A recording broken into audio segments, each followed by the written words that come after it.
Hey guys, how's it going? If you know what it's like to blow into a cartridge to make the game work or spend all your tokens at the neighborhood arcade, this video is for you. Today, we're revisiting an era defined by the characteristic sound of 8-bits and creativity. Today, we're remembering 10 classics that marked this decade.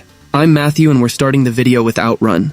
Released by Sega for arcades, Outrun wasn't a conventional racing game. It was a driving experience. The goal wasn't to compete against other cars to finish first, but to enjoy the journey through varied landscapes against the clock, with a companion in the passenger seat. The design, led by Yu Suzuki, was inspired by a trip through Europe and films like The Cannonball Run. This approach, focused on the feeling of freedom and the opulence of driving a Ferrari Testarossa Spider, set it apart from simulators and racing games focused solely on competition, creating its own subgenre. The structure of branching routes at the end of each stage provided a high degree of replayability, encouraging players to explore all possible paths to reach one of the 5 distinct endings. The main pillar of Outrun was its accessible gameplay, but with a learning curve that required precision. Controlling the car needed careful management of acceleration and gear shifts, in cabinets that had the system, to navigate curves at high speed without losing control. The physics, though far from realistic, were consistent within their own rules, rewarding the player who learned to drift smoothly through curves. The constant presence of the timer introduced an element of tension, forcing the player to optimize their route and avoid collisions, which resulted in rollovers and precious time loss.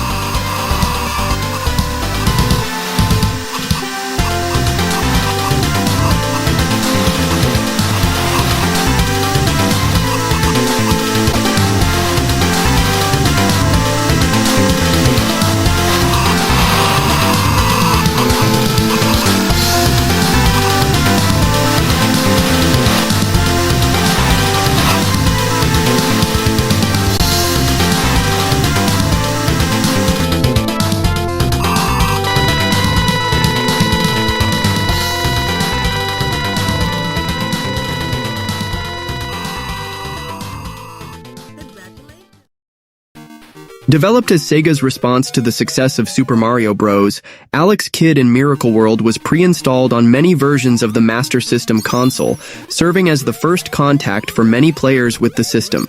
The game featured a distinct universe, mixing fantasy elements with technology. The protagonist, Alex Kidd, is a young practitioner of the shellcore martial art, which allows him to break rocks with his fists. The narrative places him on a journey to rescue the kingdom of Redaxian from the hands of the tyrant Janken the Great. Its game structure combined platforms, exploration, and solving simple puzzles. Alex Kidd's mechanics were varied, which set it apart from other platform games of the time. Besides jumping and punching, the character could use a series of vehicles like a motorcycle and a pedal helicopter, each with specific controls and functions. This alternation between on-foot platforming and vehicle sections broke the monotony and added layers of challenge. Another central and peculiar element was the boss battles, which weren't resolved with direct combat, but through games of rock, paper, scissors. This luck-based mechanic, though frustrating for some, was a unique design approach. From a technical point of view, Alex Kidd in Miracle World made good use of the Master System's color palette, presenting vibrant scenarios and sprites with personality. The variety of environments, which included forests, caves, castles, and underwater stages, demonstrated the hardware's versatility. The screen scrolling was functional, though not as smooth as its direct competitors on the NES at times. The level design was often labyrinthine, encouraging exploration to find items and money, which could be used in shops to buy extra lives or vehicles.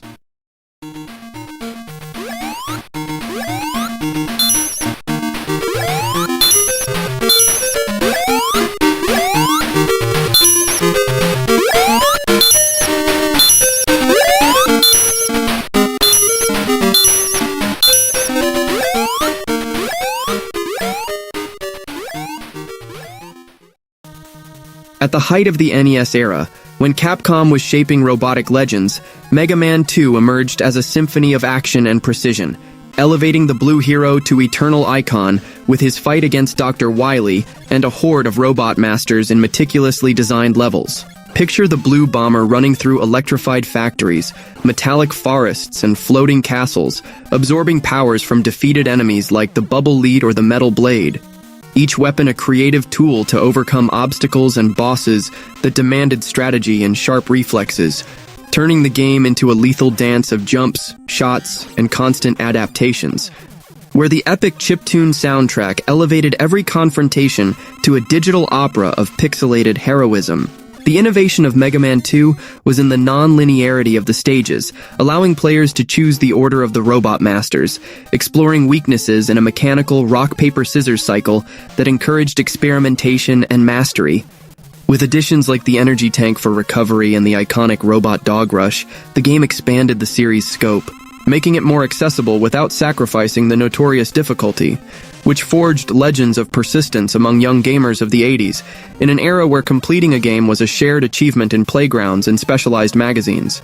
Culturally, Mega Man 2 encapsulated the sci-fi boom of the 80s, inspired by animes like Astro Boy and films about rebel robots, where themes of humanity versus machine intertwined with pure fun, influencing countless sequels and spin-offs that kept the franchise alive for decades. Its legacy as the best in the series reflects a balanced perfection, mixing challenge with reward, and evokes nostalgia for a time when video games were portals to imaginary futures, full of charismatic villains and unlikely heroes.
Double Dragon, developed by Technos Japan, is one of the founding pillars of the beat-em-up genre.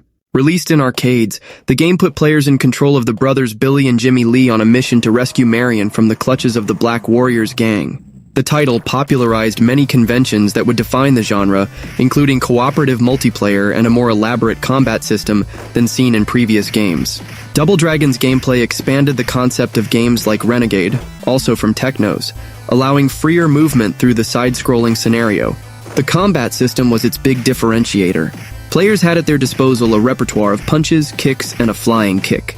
The big innovation was the introduction of grab moves like elbows and throws, which were executed depending on the enemy's position. Additionally, it was possible to interact with the scenario, picking up weapons left by opponents like knives, baseball bats, and whips, which added a tactical layer to the confrontations. Visually, the game featured large and detailed sprites for the characters, set in decaying urban scenarios that helped build the atmosphere of a lawless city. Although the variety of enemies wasn't vast, the game introduced new threats gradually, including stronger and more resistant adversaries like a Bobo. The soundtrack and sound effects, with their impactful punches and screams, contributed to the intensity of the action. The arcade version was technically superior to its many conversions for home consoles, which often had to make sacrifices in graphics, number of enemies on screen, and cooperative mode.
Donkey Kong is a fundamental piece in the history of video games, not just for its commercial success, but for its role in defining a genre and introducing characters that would become global icons.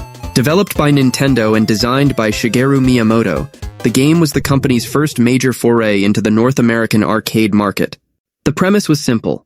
The gorilla Donkey Kong kidnaps the damsel Pauline, originally called Lady, and the carpenter Jumpman, who would later be renamed Mario, must climb a construction structure to rescue her. Donkey Kong's design introduced gameplay concepts that would become industry standards. It was one of the first games to use jumping as a central mechanic to avoid obstacles, establishing the foundations of the platform genre. Each of the 4 phases presented a unique layout and set of challenges. The player needed not only to dodge barrels and other projectiles thrown by the gorilla, but also to navigate moving platforms, ladders, and conveyor belts. The inclusion of a temporary power item, the hammer, added an element of risk and reward, allowing Jumpman to eliminate obstacles for a short period. Beyond the gameplay, Donkey Kong was innovative in its attempt to tell a story through gameplay. The sequence of events, the kidnapping, the chase through different scenarios, and the final confrontation created a simple but effective visual narrative, something that was rare in arcade games of the time, which usually focused on abstract challenges and high scores. The small cutscenes between phases, showing Donkey Kong climbing with Pauline, helped contextualize the action and establish the characters' roles, a notable feat for the hardware of that time.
Originally released for Japanese computers before reaching arcades and the NES, Bomberman introduced a simple game concept, but with great strategic depth.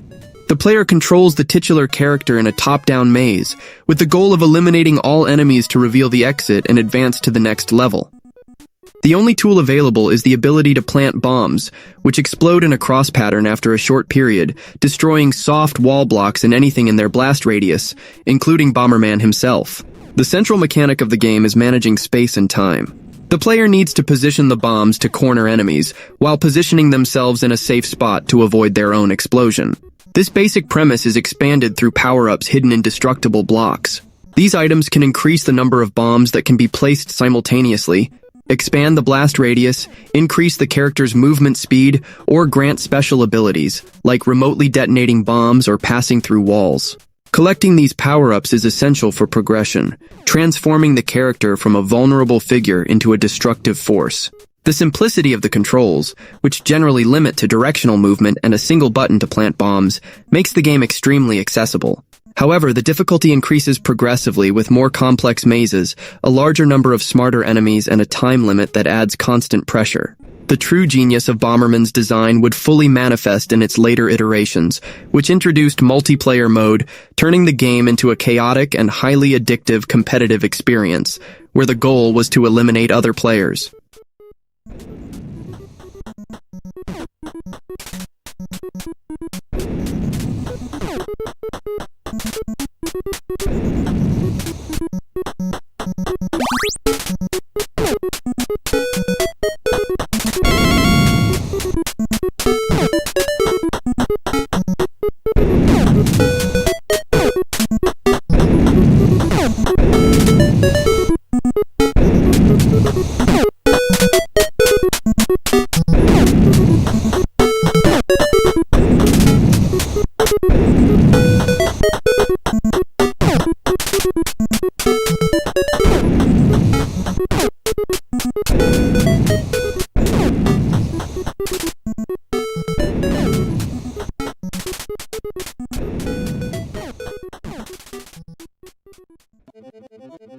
Released by Capcom at the end of the decade, Final Fight took the beat-em-up formula popularized by Double Dragon and elevated it to a new level of intensity and technical polish. Originally conceived as a sequel to Street Fighter, the project evolved into a street brawl game set in the fictional Metro City. The story follows three protagonists: Mayor Mike Hager, Fighter Cody, and Ninja Guy, in their fight to rescue Hager's daughter, Jessica, from the Mad Gear Gang. Final Fight's gameplay was faster and more responsive than its predecessors. Each of the three playable characters had a distinct fighting style. Hager was the slow and strong character, focused on grabs. Cody was the balanced fighter in speed and strength. And Guy was the fastest and most agile, with quick combos. This character choice added variety and replayability. The combat system was robust, allowing simple multi-hit combos, jump attacks, and a special move that hit all surrounding enemies at the cost of a small portion of life. A desperation mechanic that would become standard in the genre. Technically, Final Fight was a demonstration of the power of Capcom's CPS-1 arcade board. The game featured huge, detailed, and well-animated sprites, giving the characters a striking presence on screen. The hardware's capability allowed a large number of enemies to appear simultaneously without compromising performance, creating chaotic and challenging battles. The Metro City scenarios were vibrant and full of details, from the dirty suburb alleys to luxurious penthouses, contributing to immersion in the game's universe.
Ninja Gaiden, known as Shadow Warriors in some regions, had two very distinct versions in 1988.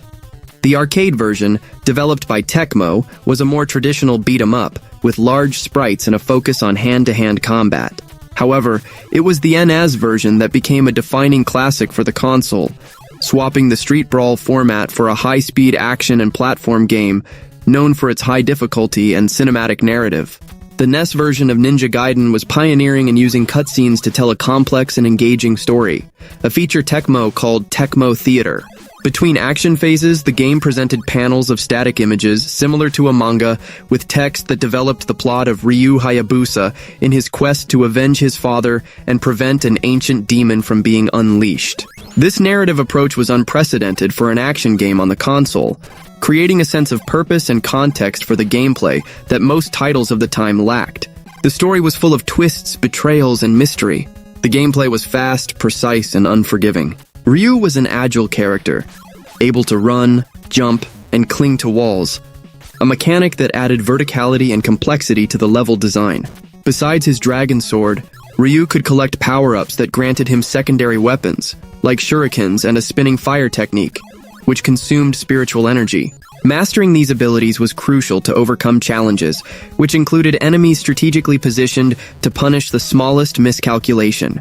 The infamous respawning of enemies when moving the screen back and forth added an extra layer of difficulty.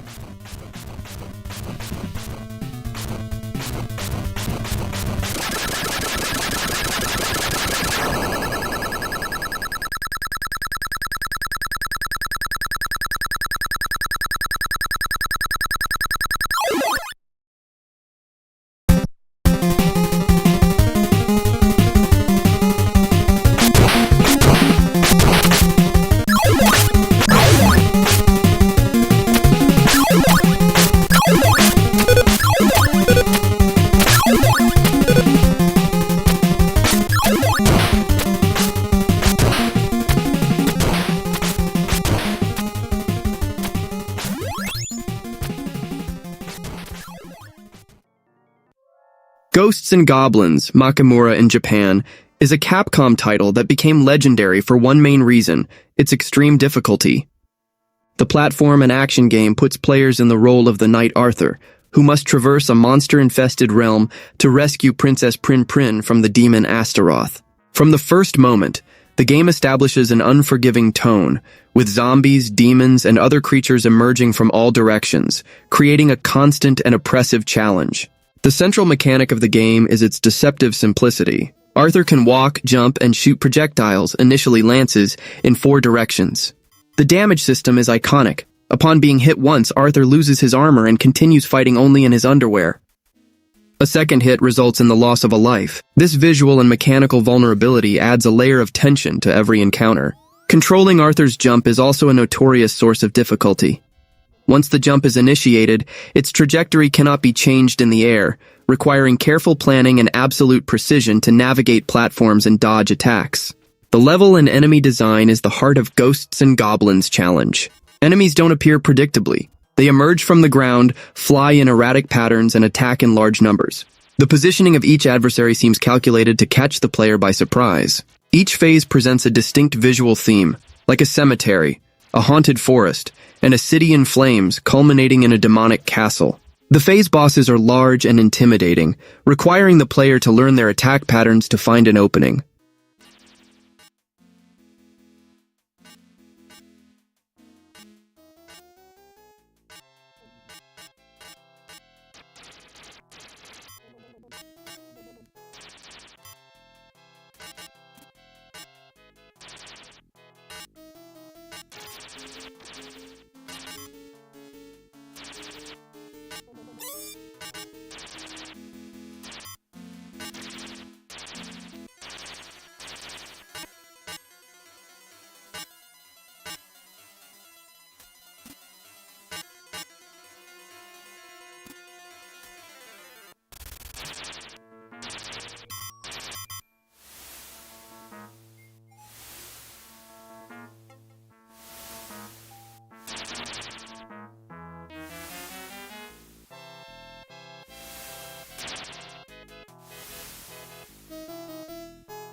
Before becoming the star of the Mushroom Kingdom in Super Mario Bros., Mario had his first solo adventure as the protagonist in Mario Bros., an arcade game developed by Nintendo. This title also marked the first appearance of his brother, Luigi, establishing the duo of Italian-American plumbers. The game takes place entirely on a single screen, a sewer infested with creatures emerging from the pipes. The objective is simple: clear the screen of all enemies to advance to the next phase. Mario Bros.' gameplay is based on a distinct central mechanic.